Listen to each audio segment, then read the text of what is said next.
সভাপতি আন্তরিক প্রীতি ভালোবাসা এবং শুভেচ্ছা জানাচ্ছি। পঞ্চম শ্রেণীর ছাত্রছাত্রীরা, তোমাদের দ্বিতীয় সময় পরীক্ষা অনেক জায়গায় শুরু হয়ে গেছে হয়তো। আমার ছাত্রছাত্রীর এমনি তো সীমিত, তাই কে কোথা একজন দেখে আমি জানি না। তা এখন তোমাদের অঙ্ক পরীক্ষা হয়ে গেছে কিনা দ্বিতীয় সময় পরীক্ষার আমি তাও জানি না ঠিক মতো। যদি না হয়ে থাকে সেজন্য আমি মনে করলাম যে হয়তো শতকরা অঙ্ক পর্যন্ত আমি শুনলাম শতকরা অঙ্ক নাকি দ্বিতীয় সময় পরীক্ষা আছে। তা সেই জন্য আমি শতকরা অঙ্ক পাঠটা আজকে দিয়ে দিতেছি। হ্যাঁ, আশা করি যদি না পরীক্ষা হয়ে থাকে তাহলে দেখে নিবা। আশা করি তোমার আমার অঙ্ক দেখলে তোমরা বুঝবা।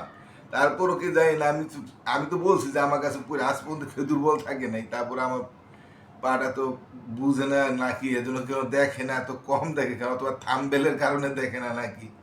থাম্বেলটা বড় কথা না, বুঝাইতে পারলো কিনা সেটা হলো বড় কথা। বললো যে এটা শিখতে পার, আমি অত সহজে বুঝাই, কিন্তু আমার পাঠটা দেখা কম্পেয়ার করবা যে কারটা ভালো বুঝো।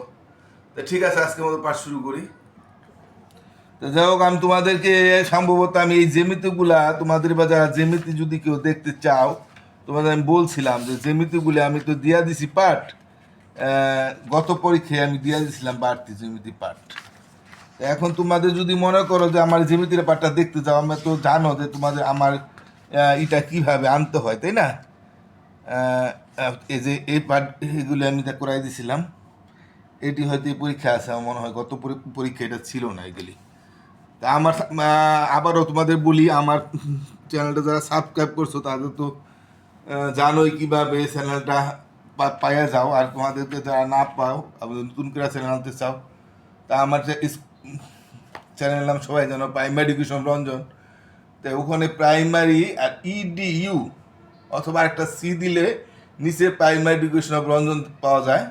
তো ওখানে ক্লিক করলে আবার আমার ছবি সম্বলিত চ্যানেলটা দেখতে পাইবা। ছবিতে ক্লিক করলে পরে 1 থেকে 5 পর্যন্ত পার্ট আছে। তো 5-এর পার্ট বা যে কোনো ক্লাসে পার্ট দেখার সময় 5-এর পার্ট দেখলে 5-এর পার্টের যত উপর দিকে টানবা তত নিচের পার্ট পাইবা। এইভাবে খুঁজে আমার সমস্ত পার্টগুলো তোমরা দেখতে পারো, আগের পার্ট জ্যামিতিও পাইবা সেখানে খুঁজলে। তো ঠিক আছে, আমি এবার আর জ্যামিতিতে আছি না, যে জ্যামিতি আগে দেওয়া হয়ে গেছে। আচ্ছা, অনুশীলনী 9 মধ্যে আমরা অনুশীলনী 9, হ্যাঁ, কত পাতায়?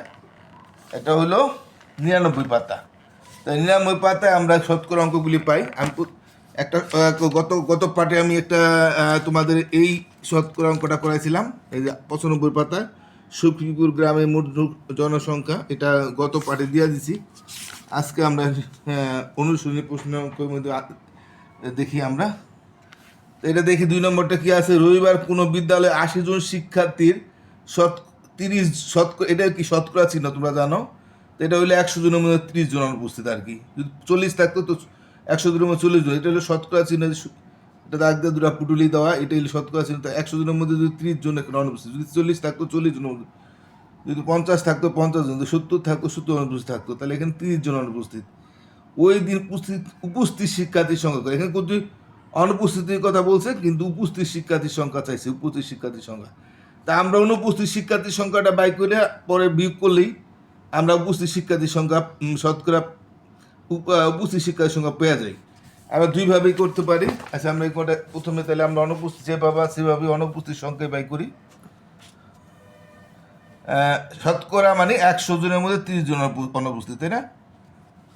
এই যে 30% অনুপস্থিত আছে না, 30% অনুপস্থিত, তার মানে 100 জনের মধ্যে 30 জন অনুপস্থিত। 100 জনের মধ্যে অনুপস্থিত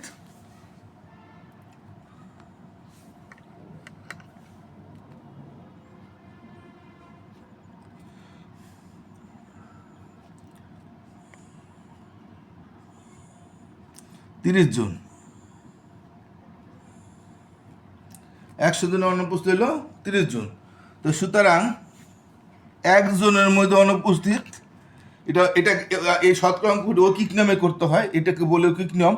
তো একজনের মধ্যে তো কম অনুপস্থিত, 100 জনের মধ্যে 30 জন হলে একজনের জন্য কম অনুপস্থিত না। কম হইলে আমরা কি করব, ভাগ চিহ্ন দিয়ে ভাগ দিই। এখানে ভাগ নাই, নিচে আনলো সেটাকে ভাগ বুঝায়। আর আমাদের ওই স্কুলের শিক্ষার্থীর সংখ্যা হলো 80 জন। তা 80 জনের মধ্যে শতকরা কতজন অনুপস্থিত? 80 জনের মধ্যে কতজন অনুপস্থিত? তাহলে 1 জনের মধ্যে যা অনুপস্থিত আছে 80 জনের মধ্যে তার চেয়ে বেশি অনুপস্থিত হবো না। তো এবার বেশি হলে উপরে পূরণ গুণ চিহ্ন তো উপরে যাবে, আর যখনই কম হবে তখনই সংখ্যাটা নিচে আসবে। এই 100টা আমরা এই গুণের সুদা বহাইলাম, মানে মাঝামাঝি বসাইলাম। আমরা যদি এক সাইডে বহাইতাম, 100টা এখানে বহাইতাম, তাহলে এটা এক সাইডে পড়ে যেত। সবসময় মাঝখানে রাখবো, কারণ উপরে আছে 2 সংখ্যা, নিচে আছে 1 সংখ্যা, তাহলে এটা মাঝে বসাইলে সুন্দর হয়। এটা একটু সহজ কাটাকাটিটা। ডাইন দ্বারা শূন্য, ডাইন দ্বারা শূন্য কাটবা। এই শূন্যটা, এটা ডাইন দ্বারা শূন্য আছে, এই শূন্য গেল, 8 রইলেন, 10 রইল। তা এই 10-এর মধ্যে আবার ডাইন দ্বারা শূন্য রয়ে গেল এখন, তাহলে এই শূন্যটা আবার এইটার ডাইন দ্বারা শূন্যটা আমরা কাটতে পারবো। তো এখানে 1 রইল, 1-এর কোনো দাম নাই, হ্যাঁ, নিচের 1-এর কোনো দাম নাই, উপরের 1-এর দাম আছে 3, কারণ তাহলে ভগ্নাংশ হয়ে যাবো, এত ভাগের এত ভাগ হয়ে যাবো। তো 3 8 24, কারণ নিচে 1-এর দাম নাই, কারণ একদা যদি নিচে 1-কে যদি 24-এ ভাগ দিই 24 হয়। তো এই 24 জন হইলে অনুপস্থিত। যদি ওই স্কুলে কতজন অনুপস্থিত, তাহলে এইটাই উত্তর হইতো, কিন্তু চাইছে কতজন উপস্থিত, তাহলে সুতরাং উপস্থিত কত, অনুপস্থিত চাইলে এইটাই উত্তর হয়ে যাবে। হ্যাঁ, যদি না হ্যাঁ উপস্থিত চাইছে, তাহলে উপস্থিত ছাত্র সংখ্যা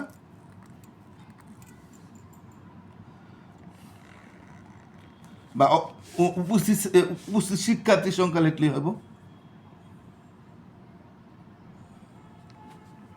আমি এখানে 100 জনের মধ্যে লিখছি, 100 জন শিক্ষার্থীর মধ্যে লিখতে পারো, এভাবে লিখলেও কোনো সমস্যা নাই। তাহলে আনাইলে 100 জন শিক্ষার্থীর মধ্যে অনুপস্থিত এভাবে লিখে দিও।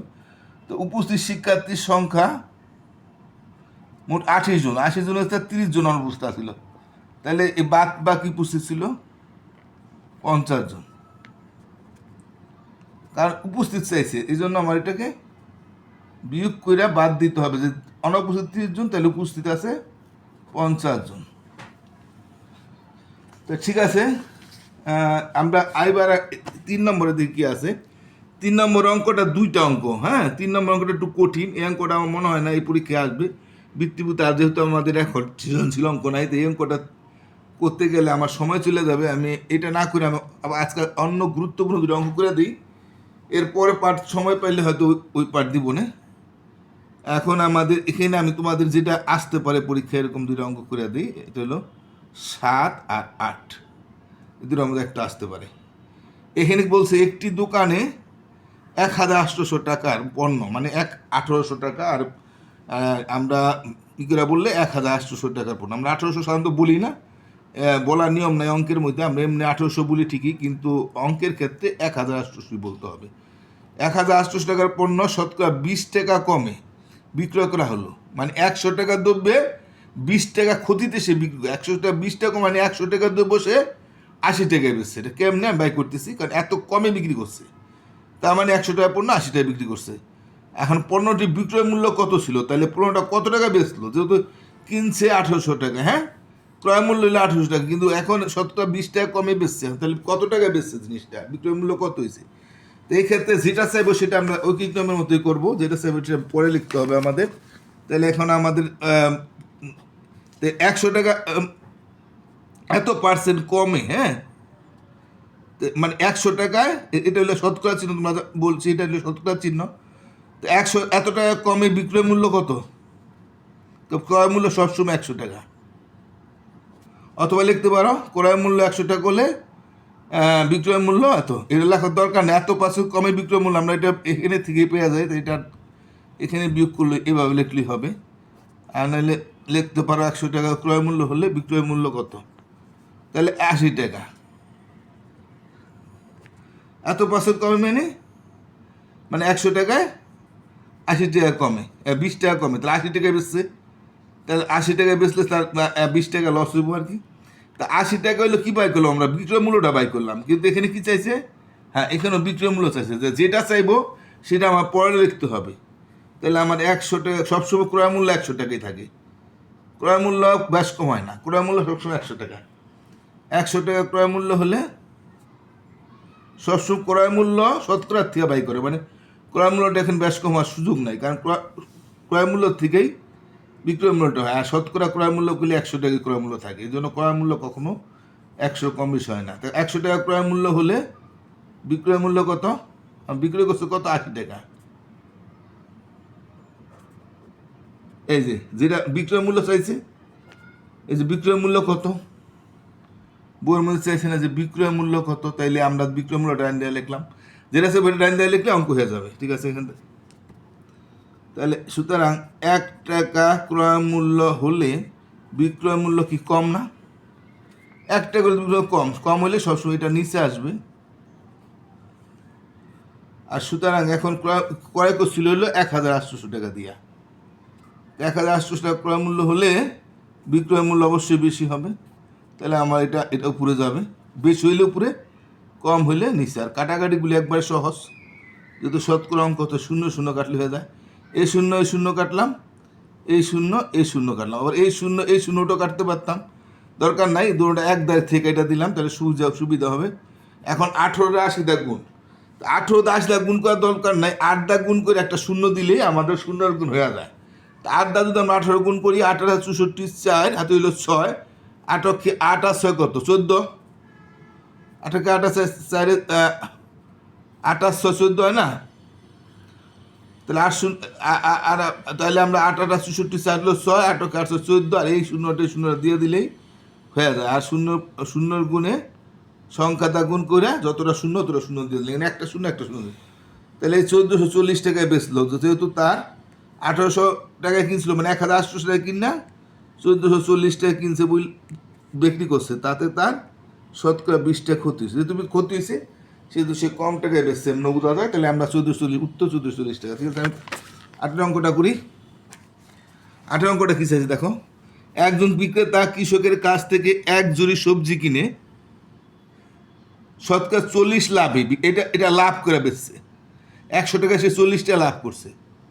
আর যদি কইতো তো ক্ষতিতে বিক্রি করছে বা কমে বিক্রি করছে, তাহলে তার মানে তাহলে বিয়োগ হইতো, মানে ক্ষতি হইতো। তাহলে 100 শতকরা 40 টাকা লাভে 6300 টাকায় বিক্রি করলেন। এখন এই 6300 টাকা শতকরা 40 টাকা লাভে কত টাকা বিক্রি করছে? 6300 টাকা বিক্রি করছে। কিন্তু তাহলে ক্রয় করছে, সবজিটি ক্রয় মূল্য চাইছে, এবার চাইছে ক্রয় মূল্য সবসময় 100ই থাকে। তো এবার ক্রয় মূল্য চাইছে, তো ক্রয় মূল্যটা ডাইন দেওয়া যাবে, তাহলে 100 ডাইন দেওয়া যাবে। তো প্রথমে আমার কী করতে হবে, যেহেতু আমাদের লাভ করছে,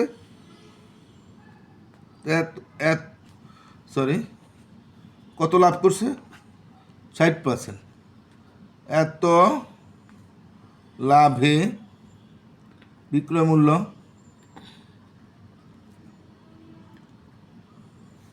লাভ করছে, যত লাভ করছে 60 টাকা লাভ করছে, 60 টাকা 100 যোগ করবো, কারণ ক্রয় মূল্য তো সবসময় 100 টাকা। তো 100 সাথে 60 টাকা যোগ করলেই সে বিক্রি করছে 160 টাকা। 40 টাকা লাভ বিক্রি হতো, তাহলে 140 যোগ হতো, 30 টাকা লাভ করলে 30 টাকা যোগ হইতো, যেটা কইতো সেটাই যোগ করতে হইব। তো শতকরা 60 টাকা লাভ করছে, 160 যোগ হইলো, তো 160 টাকা সে বিক্রয় করছে। তো বিক্রয় মূল্য 160 টাকা। এখন আমার বাই করতে হবে ক্রয় মূল্য, তাহলে ক্রয় মূল্য তো 100 টাকা, 160 টাকা বিক্রয় মূল্য, ক্রয় মূল্যটা 100, তো 100 ডাইন দিয়ে লিখতে হবে, যেটা বাই করতে হবে সেটা ডাইন দাঁড়ে। তো 160 টাকা বিক্রয় মূল্য হলে ক্রয় মূল্য 100 টাকা।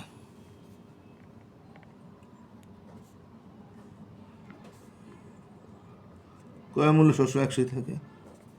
এখন যদি ক্রয় মূল্য না থাকে, বিক্রয় মূল্য থাকতো, যদি এটা বিক্রয় মূল্য দিয়ে দিত, ক্রয় মূল্য দিত, এটা 6300 টাকা যদি ক্রয় মূল্য দিত, তাহলে আমার যদি বিক্রয় মূল্য কত, তাহলে আমি তো 100 টাকা ক্রয় মূল্য, বিক্রয় মূল্য 160 টাকা লিখতাম।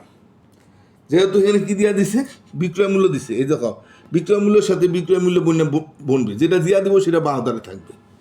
তাই যে বিক্রয় মূল্যটা বাহাদারে, যেটা সেভ ওটা ডাইন দেওয়া যাবে। সুতরাং 1 টাকা বিক্রয় মূল্য হলে ক্রয় মূল্য কম হবে না, সবসময় একেরটা কমই হবে এক্ষেত্রে।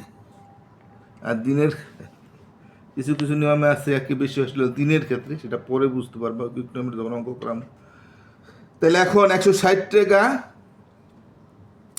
বিক্রয় মূল্য হলো, ক্রয় মূল্য কম। আর এখন যদি কইছে যে কত টাকা বিক্রি করছিল, 6300 টাকা।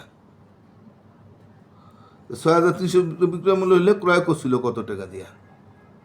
এবার বেশি, কারণ 1 টাকা যদি 1 টাকায় তো কম, তাহলে এত টাকা কি তার চেয়ে বেশি হইব না? সবসময় উপরেরটাতে চিন্তা করবা, একেরটা যা হয়েছে এতটাই বেশি হইবে, যেসব বেশি হইব তো উপরে যাব, কম হইলে নিচে আসবে, মানে ভাগে আসবে। তো এখানে 0 শুধু একটা আছে, আমরা এই 0 কাটতে পারি, অথবা এই 0 কাটতে পারি, যে কোনো 0 ডাইন ধারে 0 একটা কাটা যায়। তাই আমরা এটাই কাটলাম। এখন এই কাটাকাটিটা কি আমরা 16 দা এটা 630 ভাগ যায় কিনা, যদি যায় তাহলে ততবারই যাবে। কাটাকাটি মানে ভাগ, উপরে যতটা ভাগ নিচেও ভাগটা ভাগ, অর্থাৎ 16কে 16 আর 16 630 ভাগ করলে কত ফল হয়। আমরা এসে একটু দেখি ভাগটা। 630 16 630 ভাগ দিলে কতবার যায়, 16 দিয়ে আমরা 630 ভাগ দিই।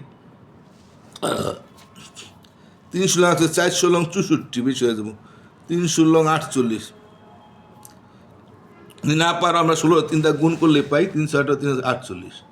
আবার 16 4 16 64 দেখো 424 তো বেশি হয়ে যায়। আমরা আমরা নামটা না জানলে আমরা গুণ করে বাই করে নিব। যেহেতু আমার 3 সংখ্যার ভাগ, প্রথম 2 সংখ্যার ভাগ, প্রথম 2 সংখ্যা বড় আছে এই জন্য 2 সংখ্যা নিলাম। যদি 2 সংখ্যা যদি 15 দিত তাহলে আমরা 3 সংখ্যা নিতাম। অর্থাৎ আবার 16 হইলো এক করে সমান থাকলেও 16কে 16 হইতো। আর ছোটো হইলে 15 পর্যন্ত 15 14 13 12 যাই থাকতো তাহলে 3 করে 1 করে নিতাম। যেহেতু 16 চেয়েও বেশি তাহলে আমরা 2 সংখ্যায় নিব। অর্থাৎ যেটা ভাগ 2 সংখ্যার ভাগে প্রথম 2 সংখ্যা বড় আছে তাহলে আমরা 2 সংখ্যায় নেব। তো 28 13 হইব 5 হইলে 7 হইলে 5 আর 6 1 হইলে 150। এখন 116 4 16 67, 5 16 80 হইব। 6 7 6 থেকে 7 5 6 6 36 6 7 42। আচ্ছা আমরা 7 দিয়ে দিই 6 7 42 4 2 7 112। 8 দিয়ে দিই 8 8 9 দিয়ে যেতে পারে। 6 9 54 4 হাত হলো 5 9 9 5 14 144। 9 বাড়ি দেবো 6 9 54 4 হাত হলো 5 9 9 5। আমি তো এখন আর স্কুলে অঙ্ক করাই না, এই জন্য অঙ্ক মানে এগুলি হয়তো আগে করাইছি, এখন এই জন্য অনেক সময় একটু ভুলিয়া যেতে চায়, কারণ আমার তো জানা নাই, আমি নতুন করে করি। 6 9 54 7 5 9 9 আমি বাড়ি তো প্র্যাকটিস করি না, এটা আমার জানা আছে, সেই জন্য আমি নিজে নিজে এভাবে। দেখ 6 এখানে দেখা যেতেছে আমার এটা কিন্তু নিঃশেষে বিভাজ্য হচ্ছে না। হ্যাঁ, আমরা কি ভুল করছি? মনে হয় না, ঠিকই তো আছে। 6300 টাকা বেচছে না? হ্যাঁ, শতকরা 60। ও আমার তো একটু ভুল হয়েছে, এ তো 40 লাভে বিক্রি করছে, দেখছো? কি খেয়াল করি 140 হবে, এখানে 140 হবে। হ্যাঁ, এটা 140 হবে। তাইলে এখন আমরা, না ঠিক আছে, আমরা 14 দা 630 ভাগ দেখি, তাইলে হয়ে যাবো। হ্যাঁ, 14 দা 630 ভাগ দেবো, যেহেতু আমার 60 টাকা লাভ করছে, দেখছো? 4 3 14 42, 4 14 কত?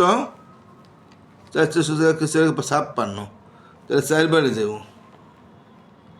6 7 70, 5 14 70, 4 5 20 70। দেখছো, ওরা নিঃশেষী বিভাজ্য ওসব অঙ্ক দিবে না। আমি তো নিঃশেষী বিভাজ্য। তাহলে 14কে 14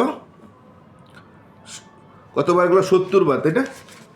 কত না 45 বার গেল 630-এ। তাহলে মানে দুটার একই সংখ্যা দেওয়া, 0 0 কাটবা, তারপর উপরে যত দাবাক নিচে তত দাবাক, এটাকেই বলে কাটাকাটি। তাই 14কে 14 630-এ 14 দেওয়া ভাগ করলে 45 হয়। তাহলে দুটা নিঃশেষ বিভাজ্য হয়ে গেল 45কে 4500, মানে 4500 টাকা। তাহলে 4500 টাকা কিনা সে বেচছিল 6300 টাকা, এই জন্য তার 40 টাকা লাভ হয়েছে। তাহলে এখন কী হলো, এটা হলো কী মূল্য চাইছে, এটা ক্রয় মূল্য। সুতরাং ক্রয় মূল্য লিখতে পারো, নাহলে উত্তর শুধু লেখা দিলে চলবো। উত্তর 45,4500 টাকা লিখলেও হবে। শুধু যদি 4500 টাকা 4500 টাকা লেখো তাও হবে, কারণ সাররাই যা দিয়ে যে কী চাইছে। তো ক্রয় মূল্য 45, আমি ক্রয় মূল্যটা লেখা দিলাম, না লিখলেও চলবে। তা আশা করি বুঝতে পারছি। আমি বলছিলাম 60 টাকা লাভ, ওই জন্য আমি কী করছিলাম, যখন তোমরা বুঝতে পারছো যে 40 টাকা লাভ, তাহলে 100 টাকা বললে 140 টাকায় বেচছে। 100 টাকা বিক্রয় মূল্য হলো, ক্রয় মূল্য হলো এখানে 140 হবে না, 160 হবে 140। 140 টাকা বিক্রয় মূল্য হলে ক্রয় মূল্য 100 টাকা, একটা বললে 140 নিচে আসবে, আর এত হলে বেশি। তাহলে 140 কাটা 0 0 কাটলাম, 14কে 14 আর 630-এ 14 ভাগ করলে 45 বাদ যায়, 4500কে 4500, মানে 4500 টাকা। তা আশা করি তোমরা বুঝতে পারছো। তা আজকের মতো এখানে শেষ করি, আমি পরে একটা পার্ট দিলে তোমরা সব শতকরা পেয়ে যাবা।